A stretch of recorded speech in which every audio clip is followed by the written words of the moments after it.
ప్రభుత్వ BC hostel workers కు రావాల్సిన 9 నెలల జీతాలను ప్రభుత్వం వెంటనే విడుదల చేయాలని డిమాండ్ చేశారు బీసీ సంక్షేమ సంఘం జాతీయ అధ్యక్షులు ఆర్ కృష్ణయ్య.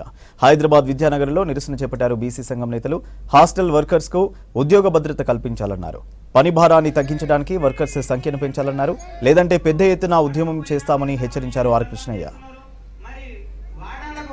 రాష్ట్రంలోని ప్రభుత్వ బీసీ కాలేజ్ హాస్టళ్లలో పనిచేసే వర్కర్ల జీతాలు 9 నెలలుగా ఇవ్వడం లేదు. వాళ్ళు ఎట్లా బతకాలి, వాళ్ళ కుటుంబాలు ఎట్లా పోషించాలి, ఈ విషయంలో ప్రభుత్వం నిర్లక్ష్యం వహిస్తుంది. పైగా హాస్టళ్లలో పనిచేసే వాళ్ళను అవుట్ సోర్సింగ్ కింద తీసుకుంటారు. మీకేమో ఒక్కసారి లీడర్ అయితే పర్మనెంట్ కావాలి, వాళ్లకు అవుట్ సోర్సింగ్ పెడతారు. ఏజెన్సీలు బతుకుతున్నాయి దీంతో. కాబట్టి వెంటనే ప్రభుత్వము అవుట్ సోర్సింగ్ విధానాన్ని మార్చి అందరి వర్కర్లను ఇప్పుడు పనిచేస్తున్న వాళ్ళందరినీ పర్మనెంట్ చేయాలి అని చెప్పి డిమాండ్ చేస్తున్నాను.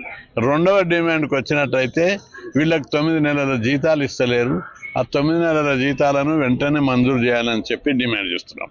మూడవ డిమాండు, హాస్టల్ పిల్లలు 300 ఉన్న 3 వర్కర్లే ఉన్నారు. దీని మీద పని భారం ఎక్కువ అయింది. ఒక్కొక్కడికి అనారోగ్యం పాలవుతున్నారు, గుండెపోటు వచ్చి చచ్చిపోతున్నారు, పని భారం తట్టుకోలేక పారిపోతున్నారు.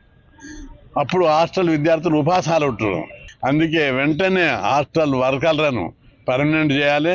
వీళ్ళ జీతాలు బకాయిలు 9 నెలలు ఇవ్వాలి. అదేవిధంగా వర్కర్ల సంఖ్యను కూడా పెంచాలి.